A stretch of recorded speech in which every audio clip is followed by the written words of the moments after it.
So probably my favourite memory of being in the school was the first day that I came to the school, and it was our first year orientation, and the night before I had had my DEBs, so I think I got about half an hour's sleep. So I remember walking around the college that day, literally falling asleep as I was walking, and we came down to 7 and 8, and there was about 50 or 60 of us, and the vast majority were just out of secondary school. We were all kind of just 18, didn't really know what to expect. And I actually thought I would be walking onto the set of like Criminal Minds or something. I had this idea of psychology in my mind and what it was going to be, and it wasn't Criminal Minds anyway. But we came in and we all sat down, and we kind of were spread evenly around 7 and 8. It's a big enough room. And then John and Yorick walked in, and one of the first lessons I learned in psychology was that if you are worth your salt, then you have to have a beard. And I thought, God, that's me out straight away.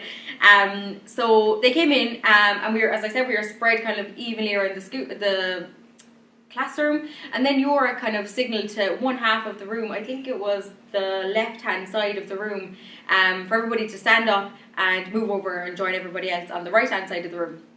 And you could see everyone was kind of a bit hesitant. Nobody really knew why, but the vast majority of us like stood up straight away and went straight over. And in my mind I was questioning, I was like, why is he making us do this? There's something wrong with the room. And I was kind of like looking up, I thought there might be something wrong with the pipes. I thought the water was going to come down in on top of us.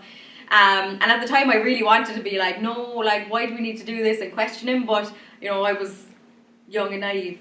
And then so we joined everybody else the other side of the room, and we were all really squashed over there, and the other side was completely free. And we were there for about an hour, and they were kind of talking us through what we could expect and what the degree was going to hold and things like that.